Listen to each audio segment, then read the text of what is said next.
बिस्मिल्लाहिर्रहमानिर्रहीम। बच्चों, जो नेक्स्ट चैप्टर है that is blood circulatory system.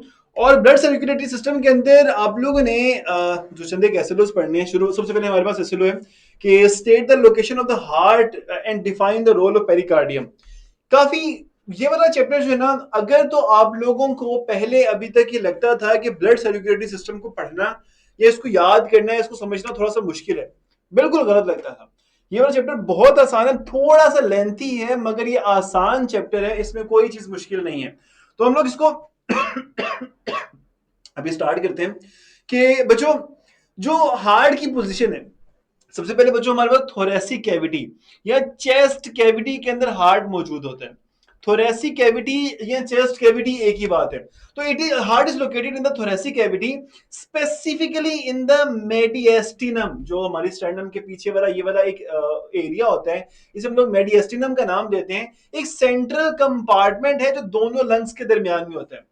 अब बच्चों, आप लोगों को ये वाली बात पता है कि आपका हार्ट जो वो थोड़ा सा लेफ्ट साइड पे ओरिएंटेड होता है, कि हार्ट वैसे तो सेंट्रल रीजन में मौजूद है, लेकिन हार्ट का थोड़ा सा जो पार्ट है वो आप लोगों के लेफ्ट लंग को ओवरलैप कर रहा होता है, जिसकी वजह से आपके लेफ्ट लंग में 2 लोब्स होते हैं और राइट लंग में 3 लोब्स होते हैं। तो बच्चों, जो हार्ट है position slightly to the left side of the sternum, कि स्टर्नम की वो थोड़ी सी लेफ्ट साइड में इसी वजह से पोजीशन है कि हार्ट का थोड़ा सा जो पोर्शन है वो लेफ्ट साइड की तरफ जा रहा है। ठीक है, it lies posterior to the sternum. Posterior का मतलब होता है पीछे, वो स्टर्नम के बिल्कुल पीछे मौजूद होते हैं। और anterior to the vertebral column, कि हमारी रीढ़ की हड्डी से थोड़ा सा आगे, स्टर्नम से पीछे होगा, इन दोनों के सेंटर में मौजूद होगा। And above the diaphragm. तो बच्चों, अगर आप लोग यहाँ पे देखो कि डायाफ्राम का जो एरिया होता है, स्ट्रक्चर होता है, वो यहाँ पे मौजूद होता है। It is above the diaphragm, और ये rib number 2 to rib number 6 के दरमियान में मौजूद होते हैं। जी उमामा बेटा, अगर आपने कोई सवाल पूछना तो जल्दी से बताओ। लिम्फेटिक सिस्टम और ब्लड सर्कुलेटरी सिस्टम में कोई डिफरेंस होता है? बहुत ज्यादा डिफरेंस होता है, यस होता है। जो ब्लड सर्कुलेटरी सिस्टम है उसमें ब्लड मौजूद होता है, पहला डिफरेंस तो ये। लिम्फेटिक सिस्टम के अंदर लिम्फ होता है जो कि मेनली इंटरस्टिशियल फ्लूइड वाली कंपोजिशन वाला होता है, उसमें कोई बड़ी प्रोटीन्स या रेड ब्लड सेल्स मौजूद नहीं होते। दूसरा, लिम्फेटिक सिस्टम का मेन रोल होता है आप लोगों की बॉडी में 2 फंक्शन परफॉर्म करने हैं उसने। पहला, उसने आपका जो एक एक्स्ट्रा स्पिल्ड फ्लूइड होगा हमारे ब्लड सर्कुलेटरी सिस्टम से, पूरी बॉडी से कलेक्ट करके लाकर उसने ब्लड को वापस करना है। दूसरा, उसका जो फंक्शन होता है, उसने इम्यूनिटी के अंदर, इम्यून सिस्टम के अंदर अपना रोल परफॉर्म करना होता है। ठीक है, तो ये लिम्फेटिक सिस्टम का एक और फंक्शन है। तीसरा, उसने हमारे जो इंटेस्टाइन होती है ना, वहां से फैट को भी एब्जॉर्ब करना होता है। तो खैर बच्चों, जो हार्ट की पोजीशन है, अभी तक आप लोगों ने क्या पढ़ा कि हमारी स्टर्नम के पीछे वर्टिब्रल कॉलम के सामने मेडिएस्टिनम वाला जो रीजन है, वहां पर थोड़ा सा लेफ्ट साइड भी ओरिएंटेड डायाफ्राम से ऊपर मौजूद होता है। और ये तकरीबन रिब नंबर 2 से रिब नंबर 6 के दरमियान में उनसे प्रोटेक्टेड होता है। अब अगर आगे चले इसकी ओरिएंटेशन या साइज, इन दोनों की बात करें, ओरिएंटेशन का मतलब क्या है, इसकी डायरेक्शन क्या है, किस तरफ होता है। तो बच्चों, ये ना कौन की तरह की शेप होती है हार्ट की, आप लोग ये वाली बात बिल्कुल जानते हो। इसकी जो बेस है वो ब्रॉड है, superior part attach to the lung, sorry large vessels. कि अगर हम लोग हार्ट के ऊपर वाले पार्ट की बात करें, यहाँ पे दो अलग अलग जो वेसल्स होते हैं, पल्मोनरी आर्टरी और एओर्टा, दोनों यहाँ पे अटैच होते हैं। ये जो सुपीरियर पार्ट होता है, ये अटैच होता है लार्ज ब्लड वेसल्स के साथ। इसकी जो एपेक्स है, it is pointed and inferior tip directed towards the left lung. तो अगर आप लोग हार्ट को यहाँ पे जरा गौर से देखो, एपिक्स किसे बोला जाता है, पॉइंट को बोला जाता है। बच्चों, तो हार्ट का ये जो पॉइंटेड रीजन है ना, ये लेफ्ट लंग वाली साइड पर पोजिशन होता है, ओरिएंटेड होता है। ये वो तमाम चीजें हैं जो आप लोगों को पहले से पता है। सिर्फ आप लोगों को अगर किसी बच्चे को ये पहले इसका जवाब देना नहीं आएगा, तो वो इसीलिए नहीं आएगा कि ये जो वर्ड्स हैं, आप लोगों ने पहले इस चीज को वर्ड्स में नहीं पुट किया हुआ। मगर ये तमाम चीजें ऐसी हैं जो आप लोगों को पहले से पता है, इनमें कोई नई चीज आप लोगों के लिए नहीं है। आप लोगों को ये भी पता है कि इसका जो एवरेज साइज होता है वो आपकी क्लोज फिस्ट जितना होता है, इससे बड़ा नहीं होता। और इसका जो वेट है वो अबाउट 250 टू 350 ग्राम तक होता है, इसके दरमियान में होगा। यहां से थोड़ी सी चीजें इंटरेस्टिंग होना शुरू होंगी। पेरिकार्डियम क्या होती है? हमारा जो हार्ट है ना, हार्ट के बाहर एक मेम्ब्रेन होती है, मेम्ब्रेनस कवरिंग होती है। ये कवरिंग जो है, this is called pericardium. Pericardium के कुछ फंक्शंस हैं और इसके कुछ स्ट्रक्चर के पॉइंट आप लोगों ने याद रखने हैं। पहला, पेरिकार्डियम हमारे हार्ट को बहुत ज्यादा एक्सपेंड होने से बचाती है। जैसे आप लोगों ने ना बच्चों एक चीज अज्यूम करनी है कि आपके पास एक बैलून है, बैलून के अंदर आप लोगों ने पानी भरना शुरू किया, तो क्या बैलून एक टाइम पे जाके फट नहीं जाएगा? पानी भरता रहेगा उसके अंदर, तो ऐसा होगा ना बच्चों कि अगर एक बैलून के अंदर आप लोग पानी भरते जाएं तो एक टाइम आएगा बैलून फट जाएगा। तो हार्ट जो होता है, हमारा जो दिल है, दिल के अंदर भी तो ब्लड ने भरना होता है। अगर ओवर फिलिंग होगी ब्लड की दिल के अंदर, तो दिल ज्यादा एक्सपैंड करेगा, दिल का जो स्ट्रक्चर है, हार्ट की जो मसल्स हैं, दे कैन गेट डैमेज्ड। तो हार्ट को ओवरफिल होने से बचाने के लिए हार्ट के बाहर एक प्रोटेक्टिव कवरिंग मौजूद होती है, विच इज कॉल्ड पेरिकार्डियम। तो पेरिकार्डियम है क्या? ये एक डबल वॉल्ड सैक है। सैक का मतलब क्या होता है बच्चों? इट इज अ पाउच, एक थैली है दैट इनक्लोजेस द हार्ट, जो हार्ट के इर्द गिर्द मौजूद है, हार्ट को अपने अंदर इनक्लोज करके रखती है, ठीक है। और इसके end roots the great vessels, कि भाई इसी के अंदर से एओर्टा, इसी के अंदर से पल्मोनरी आर्टरी, इसी के अंदर वेसा रेक्टा मौजूद होती है, इसी के साथ अटैच होती हैं आकर। अगर इसकी लेयर्स की बात की जाए, तो इसके अंदर बच्चों दो लेयर्स हैं, फाइब्रस पेरिकार्डियम और सीरस पेरिकार्डियम। अब बच्चों अगर आप लोग फाइब्रस वाला वर्ड सुनते हो, तो आप लोगों के जहन में क्या चीज आती है? क्या ये चीज सॉफ्ट होगी या चीज थोड़ी सी टफ होगी, हार्ड होगी? क्या चीज आती है जहन के अंदर अगर फाइब्रस का वर्ड सुने तो?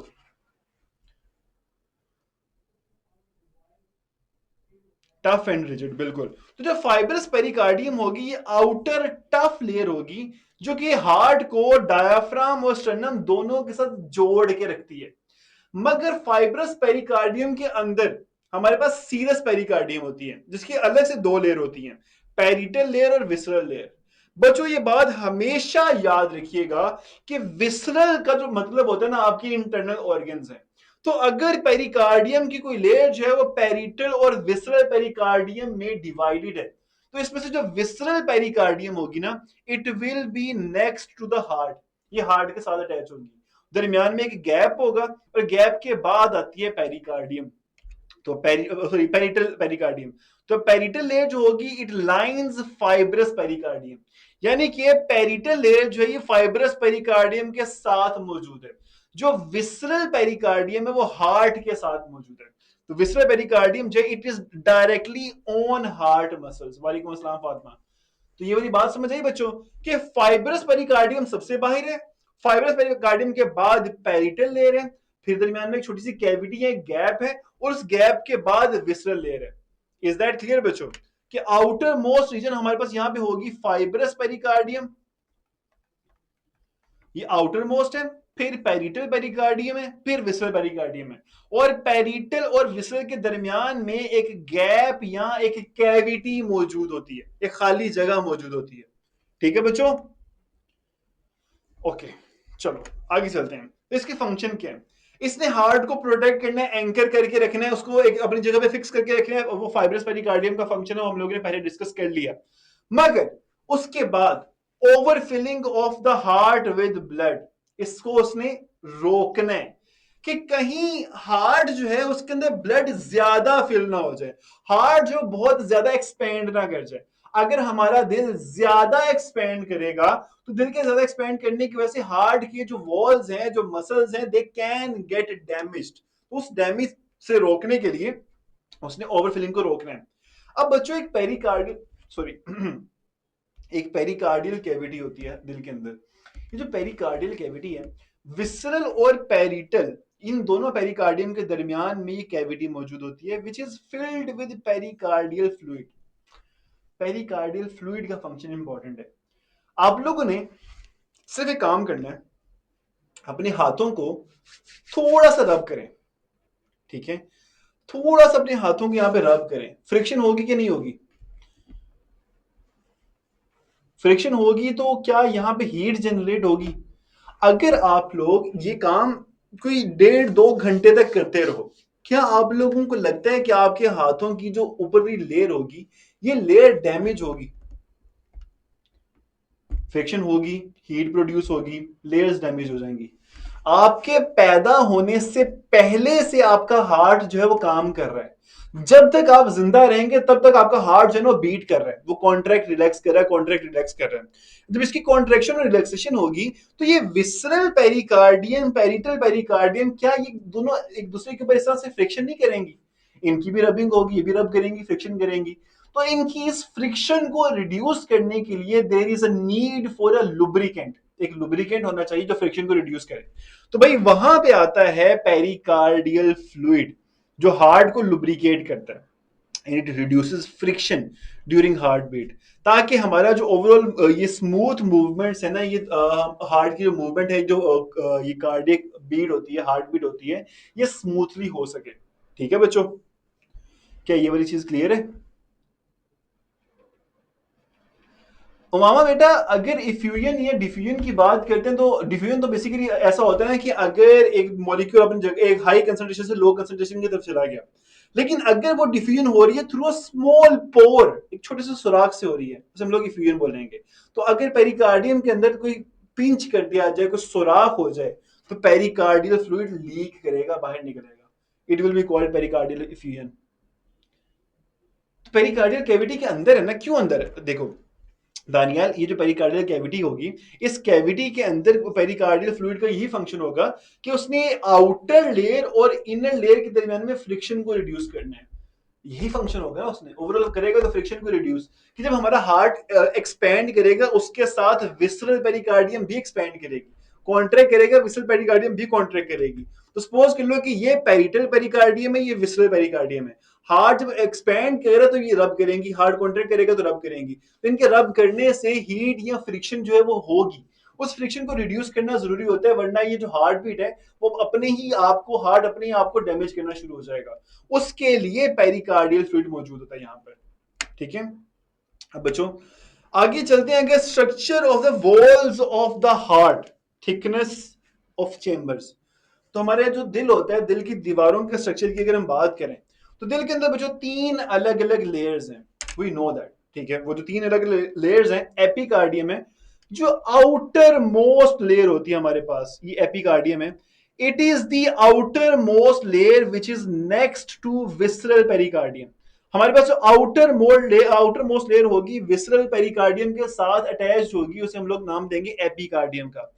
एपिकार्डियम जो होती है बच्चों, it does not perform any function in the contraction.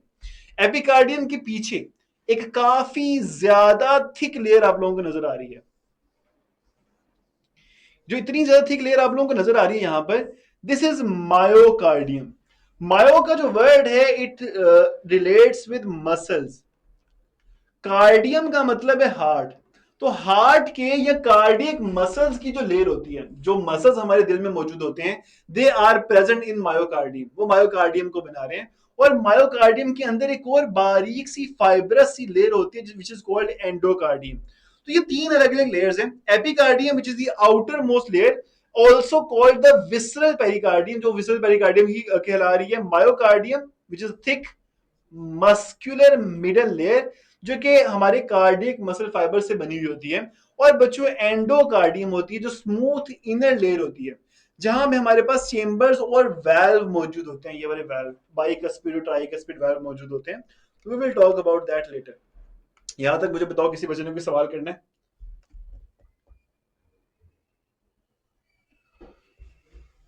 कोई क्वेश्चन नहीं करना, ओके आसानी था। मायोकार्डियम जो मेन लेयर है, मायोकार्डियम बच्चों सबसे थिक है, and it is responsible for the pumping action, क्योंकि यही मसल से बनी हुई होती है। इसके अंदर जो कार्डियक मसल सेल्स होते हैं, वो उनके अंदर ना इंटरकेलेटेड डिस्क होती हैं। जब हम लोग स्पोर्ट एंड मूवमेंट को पढ़ते हैं, वहां पे हम लोग मसल्स को पढ़ेंगे, तो आप लोगों को मैं डिटेल में बताऊंगा कि इंटरकेलेटेड डिस्क होती क्या, मगर अभी आप लोगों को मैं इसका फंक्शन बताता हूँ कि अगर आप लोगों ने एक कंप्यूटर नेटवर्क बनाया, कंप्यूटर नेटवर्क के अंदर आप लोगों ने कंप्यूटर्स को सीरीज में जोड़ दिया। सपोज कर लो कि हमारे पास ना ये कंप्यूटर है, दूसरा कंप्यूटर है, तीसरा कंप्यूटर है, इस तरह हम लोगों ने सीरीज में जोड़ दिया, और आप एक साथ कंप्यूटर्स को पावर दो, तो सबसे पहले कौन से कंप्यूटर को पावर मिलेगी? ये चीज आप लोगों को बेसिकली इंटरकनेक्टेड डिस्क का फंक्शन समझाने के लिए इंपॉर्टेंट है। सबसे पहले हमारे पास फर्स्ट कंप्यूटर को पावर मिलेगी, उस बाकी तमाम को बाद में मिलेगी। तो अगर हमारे कार्डियक मसल्स वो भी इसी तरह से लाइंड हो, ठीक है, और जो साइनो एट्रियल नोड है वो एक इलेक्ट्रिकल इंपल्स जनरेट करे, तो पहला मसल पहले कॉन्ट्रैक्ट करेगा, सेकंड मसल बाद में कॉन्ट्रैक्ट करेगा, थर्ड मसल उसके बाद कॉन्ट्रैक्ट करेगा। तो इनकी कॉन्ट्रैक्शन के अंदर ओवरऑल अगर आप देखो तो सिनर्जिस्टिक कॉन्ट्रैक्शन नहीं होगी, इनकी साइमल्टेनियस कॉन्ट्रैक्शन नहीं होगी। साइमल्टेनियस कॉन्ट्रैक्शन को इंश्योर करने के लिए जो मसल्स होते हैं इनके दरमियान में मौजूद होती हैं इंटरकैलेटेड डिस्क, जो कि इन तमाम मसल्स को साइमल्टेनियसली कॉन्ट्रैक्ट करवाएंगी। ऐसा नहीं होगा कि ये सारे के सारे मसल्स सीरीज में अटैच हों, वो इंटरकैलेटेड डिस्क के साथ अटैच होंगे, ताकि जब कॉन्ट्रैक्शन स्टार्ट हो तो तमाम मसल्स की जो कॉन्ट्रैक्शन है वो एक ही साथ हो सके। जब सेकंड वाला मसल कॉन्ट्रैक्ट कर रहे हैं, फर्स्ट वाला कर रहा है, सेवंथ वाला भी तभी कर रहा है। तो जो इंटरकैलेटेड डिस्क होती है बच्चों, ये बेसिकली साइमल्टेनियस कॉन्ट्रैक्शन को इंश्योर करती हैं, मेक श्योर करती हैं कि मसल जो है साइमल्टेनियसली कॉन्ट्रैक्ट करें। अब बच्चों जो हमारे पास ये मायोकार्डियम है ना, इसकी थिकनेस जो होती है वो वॉल सॉरी हार्ट के चेंबर टू चेंबर वेरी कर रही होती है। जैसे एट्रिया जो हार्ट के ऊपर वाले चेंबर्स होते हैं, ठीक है, जो हार्ट के अंदर ये वाले दोनों चेंबर्स हैं एट्रिया, इनके अंदर जो मायोकार्डियम है वो थोड़ी सी थिन है, बारीक है। If you look at the myocardium here, यहाँ पे जो मायोकार्डियम होगी वो थिन होगी, बारीक होगी। मगर जो वेंट्रिकल्स होंगे इनके अंदर मायोकार्डियम काफी थिक होती है, मोटी होती है। तो एट्रिया में जो थिकनेस है वो बारीक बारीक है, लेकिन वेंट्रिकल्स के अंदर ये थिक होती है। राइट वेंट्रिकल में काफी थिक होगी, मगर जो लेफ्ट वेंट्रिकल है इसमें सबसे ज्यादा थिक होगी। इनकी रीजन क्या है कि एट्रिया ने जब पंप करना है, एट्रिया से ब्लड सिर्फ और सिर्फ वेंट्रिकल तक ही आना है, मगर जो वेंट्रिकल्स होंगे वो ब्लड को हार्ट से निकालकर बॉडी में बाहर भेजेंगे। जैसे राइट वेंट्रिकल होता है हमारे पास, राइट वेंट्रिकल जो होता है वो यहां से ब्लड को भेजता है लंग्स के पास, तो ये ठीक होता है। जो लेफ्ट वेंट्रिकल है इसने पूरी बॉडी में ब्लड को भेजना है, तो लेफ्ट वेंट्रिकल सबसे ज्यादा थिक होगा। राइट वेंट्रिकल के मॉडरेटली थिक होने की जरूरत क्या है कि pumps blood to the lungs, shorter distance है। लेकिन जो लेफ्ट वेंट्रिकल होता है बच्चों ये थिकेस्ट है, it pumps blood to entire body, long distance high pressure maintain करने के लिए जो लेफ्ट वेंट्रिकल होता है वहां पे मायोकार्डियम की जो थिकनेस है वो सबसे ज्यादा होती है। क्या ये वाली बात क्लियर है बच्चों? ठीक है, क्लिनिकल इंसाइट की अगर बात करें बच्चों, आप लोगों ने फिटनेस के बारे में आप लोगों को कुछ ना कुछ तो पता होगा।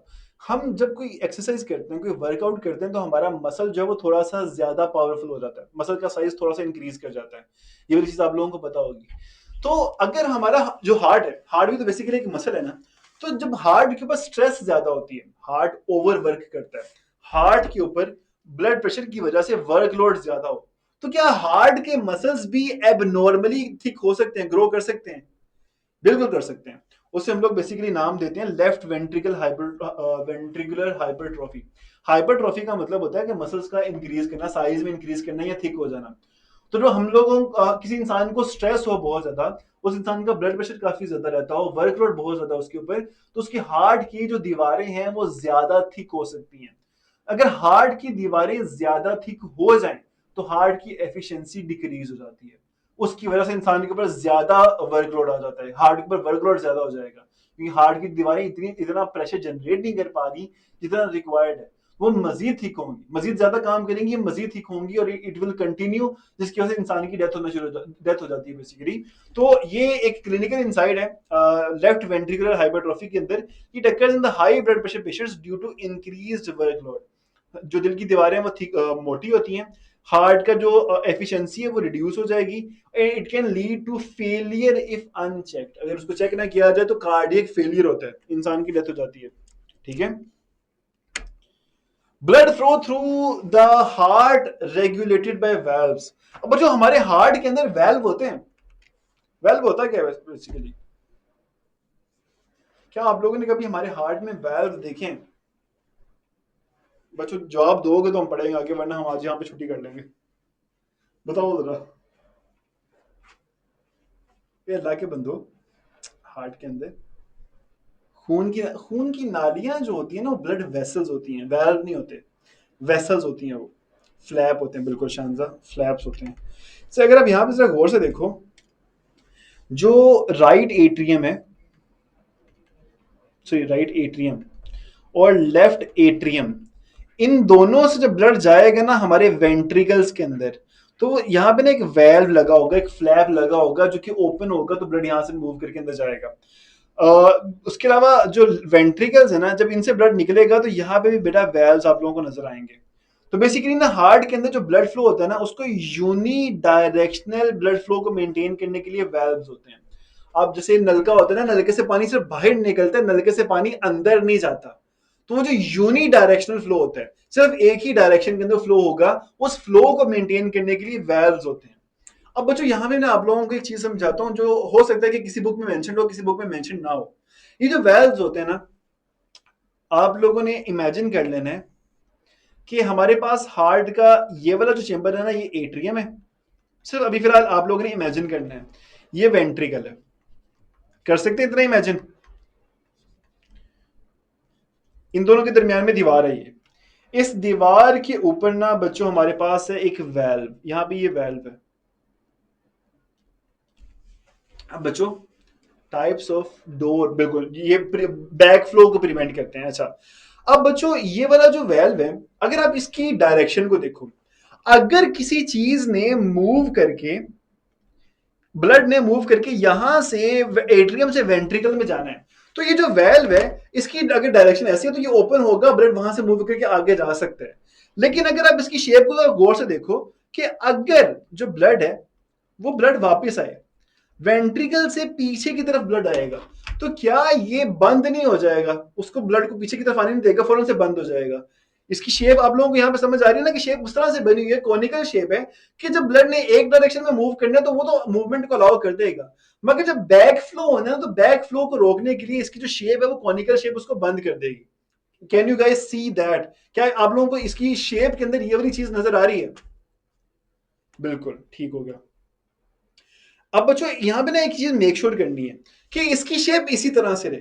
अगर इसकी शेप जो ये वेल्व है, इनकी शेप अगर पीछे की तरफ आ जाए, अगर ये इन्वर्ट हो जाए, तो वेंट्रिकल से ब्लड पीछे की तरफ आ सकता है। अब क्योंकि ये कोई मेटल के बने हुए तो नहीं है, तो ये इन्वर्ट हो सकते हैं।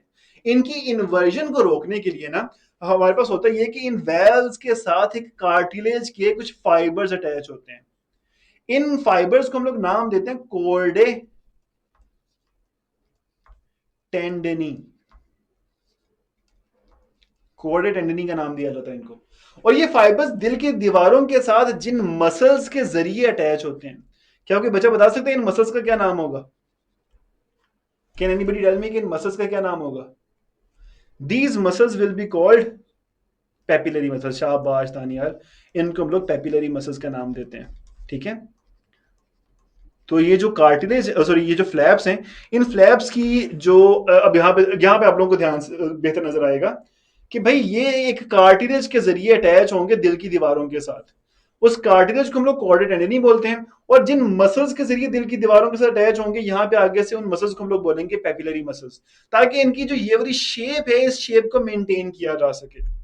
अब बच्चों हमारे पास ये जो वेल्व्स होते हैं, टोटल 4 अलग अलग वेल्व्स होंगे। ठीक है, हमारे पास सुपीरियर और इंफीरियर वेना केवा का वेल्व होगा जो राइट एट्रियम में आ रहा है, ये तो खैर ओपन हो जाएगा, राइट एट्रियम के अंदर आ जाएगा। फिर ट्राइकस्पिड वेल्व होगा जहां से जो ब्लड है वो राइट एट्रियम से जाएगा राइट वेंट्रिकल में, इस वेल्व के जरिए, जिसे हम लोग बोलते हैं ट्राइकस्पिड वेल्व। ट्राइकस्पिड वेल्व इसे क्यों बोला जा रहा है? जो हमारे पास ये लेफ्ट एट्रियम है, यहां से जब ब्लड जाता है लेफ्ट वेंट्रिकल में, तो इनके दरमियान में जो वेल्व होता है इसे लोग मिट्रेल वेल्व या बाइकस्पिड वेल्व बोलते हैं।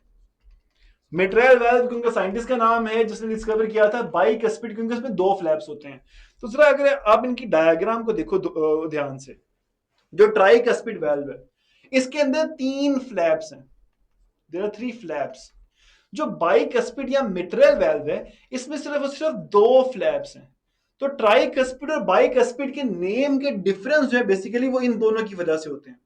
उसके बाद बच्चों हमारे पास जो एओर्टिक वेल्व होगा, पल्मोनरी वेल्व होगा, इन्हें हम लोग बोलते हैं सेमी ल्यूनर वेल्व, क्योंकि इनकी जो शेप होती है वो थोड़ी सी आधे चांद की तरह की बनी हुई होती है। ठीक है, तो वापस आते हैं जरा। हमारे पास ट्राइकस्पिड वेल्व होगा जो राइट वेंट्रिकल में लेके जाएगा ब्लड को। फिर वहां से पल्मोनरी वेल्व जो कि पल्मोनरी आर्टरी में, और पल्मोनरी आर्टरी से ब्लड आएगा लंग्स में जाएगा, वहां पे गैसेस एक्सचेंज होगा। और बच्चों हमारे पास यहां तक किसी बच्चे ने कोई सवाल पूछना तो मुझे बताओ। पल्मोनरी वेन्स जो लंग्स के अंदर जब गैसेस एक्सचेंज हो गई, उसके एक्सचेंज होने के बाद ब्लड आएगा लेफ्ट एट्रियम में। लेफ्ट एट्रियम से बाइकस्पिड वाल्व के जरिए ब्लड ने जाना लेफ्ट वेंट्रिकल में, और वहां से फिर एओर्टिक वाल्व के जरिए सिस्टमिक सर्कुलेशन के लिए एओर्टा में चले जाना है। तो यहाँ पे अगर हम लोग एक दफा ब्लड की पूरी जो जर्नी होती है उस जर्नी को मार्क करें, ठीक है, ये स्लाइड आप लोगों को मिल जाएंगी बच्चों, तो आप लोगों को वो जो जर्नी है वो भी मिल जाएगी। तो अगर ब्लड की पूरी जर्नी को मार्क किया जाए, किस कलर के साथ करें जो आप लोगों को नजर आए सही तरह, ठीक है। तो सबसे पहले बच्चों हमारे पास जो ये राइट एट्रियम है, राइट एट्रियम के अंदर वेना केवा के जरिए ब्लड आता है। सबसे पहले ब्लड आएगा राइट एट्रियम में, ठीक है। राइट एट्रियम के बाद ब्लड जाएगा राइट वेंट्रिकल में। राइट वेंट्रिकल के बाद ब्लड जाएगा पल्मोनरी आर्टरी के अंदर। वहां से आगे ब्लड ने जाना लंग्स में। लंग्स में जब ब्लड चला जाएगा वहां से पल्मोनरी वेन के जरिए ब्लड ने आना है हमारे पास राइट एट्रियम में। तो लंग्स में सपोज करो 4th पॉइंट है, ये 5th पॉइंट है।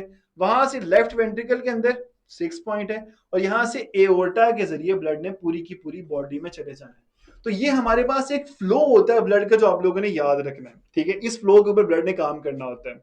अब बच्चों यहाँ पे ना जो दो अलग अलग तरह के वेल्व्स थे, एक था एट्रियो वेंट्रिकुलर वेल्व्स जो एट्रियम और वेंट्रिकल को कनेक्ट करते हैं आपस में, इन्हें हम लोग बोलते हैं एट्रियो वेंट्रिकुलर वेल्व्स।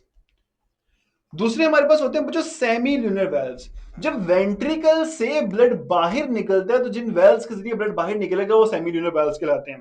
तो एट्रियो वेंट्रिकुलर वेल्व्स ट्राइकस्पिड और बाइकस्पिड हैं जो हमारे पास राइट और लेफ्ट साइड में मौजूद होते हैं, जो हम लोगों ने यहाँ पे देख भी लिए। दूसरे बच्चों जो एओर्टिक वेल्व है, पल्मोनरी वेल्व है, ये होते हैं semi lunar valve. Pulmonary valve ने राइट वेंट्रिकल से पल्मोनरी आर्टरी में ब्लड को भेजना है। जो एओर्टिक वेल्व है उसने लेफ्ट वेंट्रिकल से एओर्टा में ब्लड को भेजना है। तो एट्रियम और वेंट्रिकल के दरमियान में जो वेल्व होंगे वो एट्रियो वेंट्रिकुलर वेल्व कहलाएंगे। जो वेंट्रिकल से ब्लड को बाहर भेजने वाले वेल्व्स होंगे they will be called semi lunar valve. और इन तमाम वेल्व्स का फंक्शन सिर्फ ये है कि इन्होंने बैक फ्लो को प्रिवेंट करना है, ताकि ब्लड सिर्फ एक ही डायरेक्शन में मूव करे, ब्लड पीछे की तरफ ना आए। बैक फ्लो को प्रिवेंट करने के लिए सारे के सारे वेल्व्स बने हुए होते हैं, ठीक है बच्चों। क्या ये वाली बात क्लियर है सभी बच्चों को?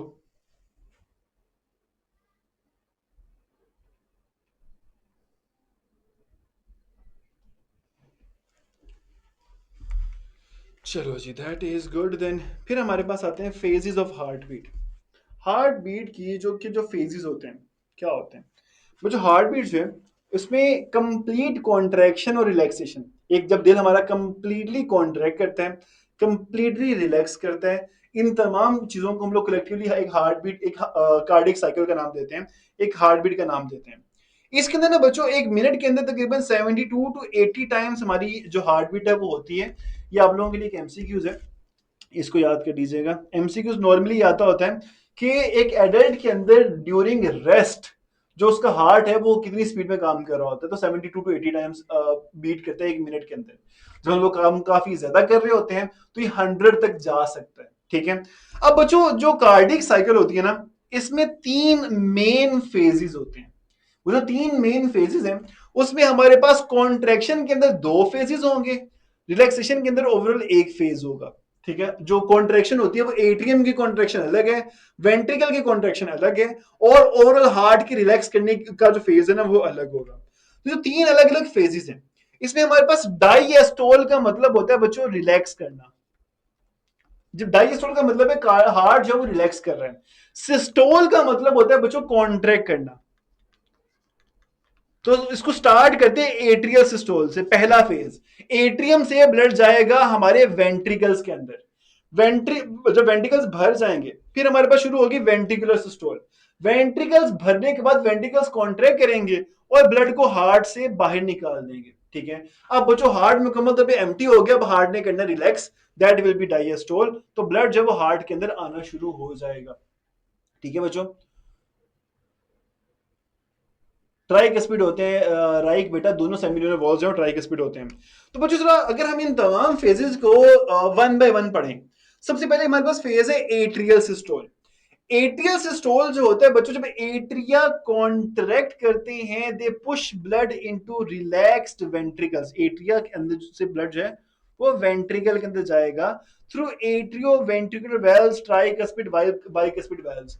जब एट्रिया कॉन्ट्रैक्ट कर रहे हैं तो ध्यान दीजिएगा बच्चों इस चीज के ऊपर, जब एट्रिया कॉन्ट्रैक्ट करेंगे, वेंट्रिकल्स के अंदर ब्लड जाना है, तो एट्रियो वेंट्रिकुलर वेल्व्स ओपन होने हैं, जो सेमी ल्यूनर वेल्व्स ये क्लोज होने हैं। ये वाली चीज इंपॉर्टेंट है जो एमसीक्यूज में आती होती है। फेज 2 है भाई वेंट्रिकुलर सिस्टोल। जब वेंट्रिकल्स कॉन्ट्रैक्ट करेंगे, जब वेंट्रिकल्स ने कॉन्ट्रैक्ट करके ब्लड को बाहर भेजना है, इस टाइम पर एट्रियो वेंट्रिकुलर वेल्व्स है बच्चों, दे आर क्लोज्ड।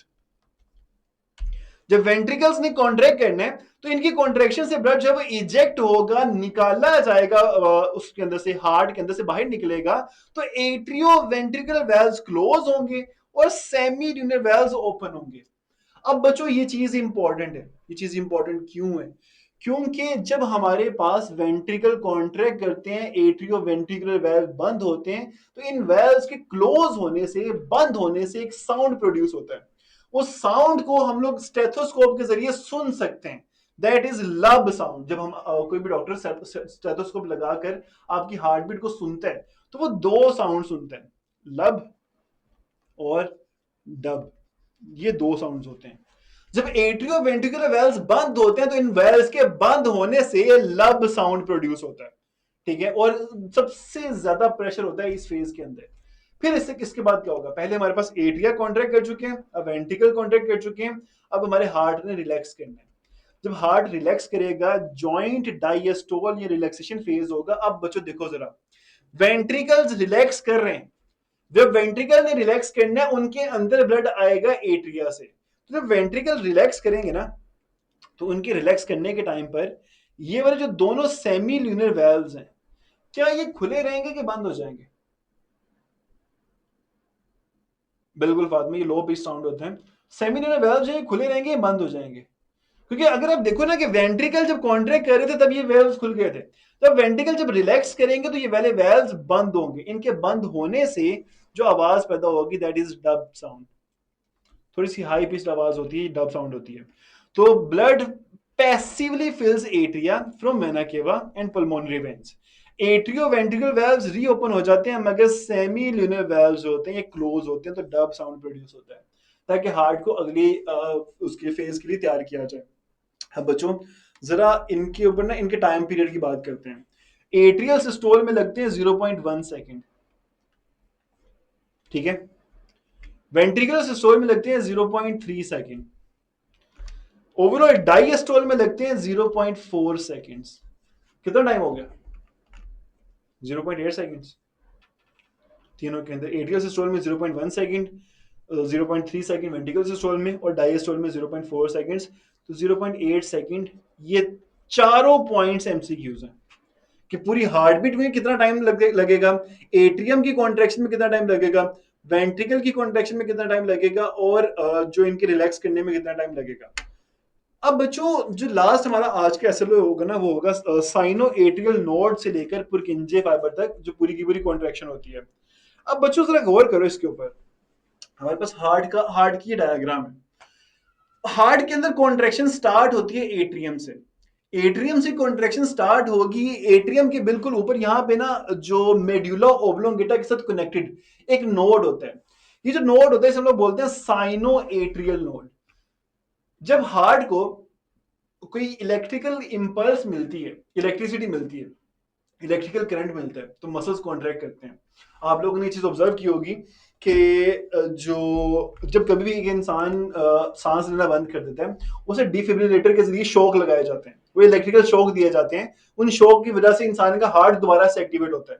तो हार्ट के मसल्स को काम करने के लिए, ओवरऑल मसल्स को काम करने के लिए जो इलेक्ट्रिकल शॉक जो रिक्वायर्ड होता है, तो हार्ट के अंदर इलेक्ट्रिकल शॉक को प्रोड्यूस करने के लिए यहाँ पे हमारे पास एक जंक्शन होता है, एक पॉइंट होता है जिसे हम लोग बोलते हैं cyano atrial node, SA node.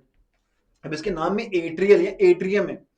तो साइनो एट्रियल नोड के अंदर इलेक्ट्रिकल इंपल्स जनरेट होगी, तो ये दोनों के दोनों जो एट्रियम होंगे ना, इन एट्रियम को कॉन्ट्रैक्ट करवाएगा, ठीक है बच्चों। तो वो जो हार्ट बीट जो होती है, मायोजेनिक मसल्स जो होते हैं, मायोजेनिक मसल्स ऐसे मसल्स होते हैं जो अपनी इलेक्ट्रिकल इंपल्स को खुद जनरेट कर रहे होते हैं, ठीक है। इनके अंदर जो हार्ट बीट होती है वो खुद जनरेट होती है, इनका कंडक्शन सिस्टम भी अपना अपना कंडक्शन सिस्टम होता है, ये नर्वस सिस्टम के ऊपर डिपेंड नहीं करते। और इनके अंदर 4 अलग अलग पार्ट्स होते हैं। साइनो एट्रियल नोड, जिसने एट्रियम की कॉन्ट्रेक्शन को कंट्रोल करना है। लेकिन बच्चों, जब साइनो एट्रियल नोड के अंदर एक इलेक्ट्रिकल इंपल्स जनरेट होगी, वो इलेक्ट्रिकल इंपल्स ट्रेवल डाउन करेगी और जाएगी इस एक और पॉइंट पे जो एट्रियम और वेंट्रिकल के दरमियान में है, वेंट्रिकल्स के दरमियान में। इस नोड को, इस पॉइंट को नाम दिया जाता है एट्रियो वेंट्रिकुलर नोड। तो साइनो एट्रियल नोड, यहां पे इलेक्ट्रिकल इंपल्स जनरेट हुई।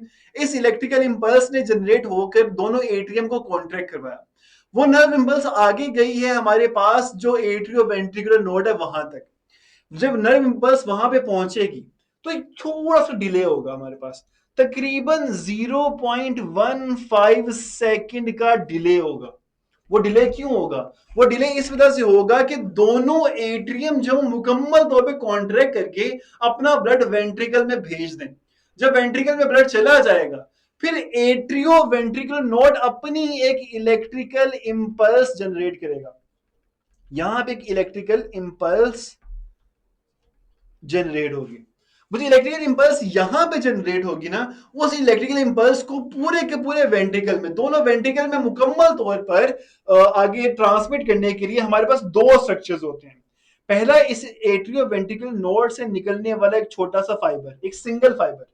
This fibre is called bundle of His fibres. His एक साइंटिस्ट का नाम था जिसने इसको डिस्कवर किया था, तो इस वजह से कहते हैं बंडल ऑफ हिस फाइबर, जो सिंगल है, जो अभी आगे डिविएट नहीं किया, जो अभी आगे ब्रांच आउट नहीं किया जब तक, तब तक वो बंडल ऑफ हिस फाइबर है। लेकिन जैसे ही वो वेंट्रिकल्स में पहुंचेगा तो ब्रांच आउट करके दोनों वेंट्रिकल्स में मुकम्मल तौर पे फैल जाएगा। जब मुकम्मल तौर पे फैल जाता है तो इन तमाम फाइबर्स को हम लोग कहते हैं पुरकिंजे फाइबर्स।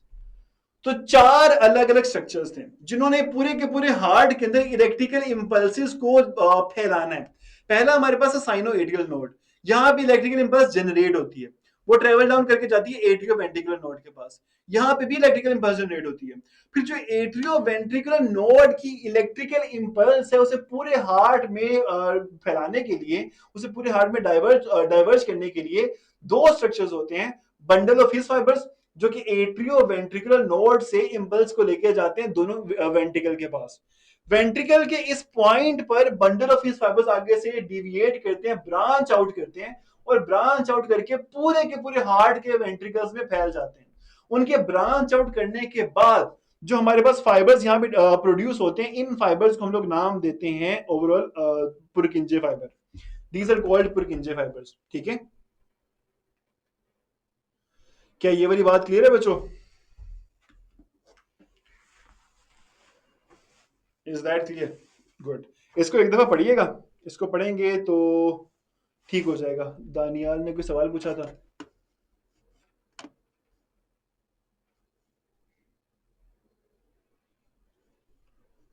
सबसे पहले, हाँ, राय बिल्कुल, आप बिल्कुल ठीक कह रहे हैं। दानियाल क्या सवाल पूछा था? मुझे वो सवाल नजर नहीं आ रहा ऊपर। ओके।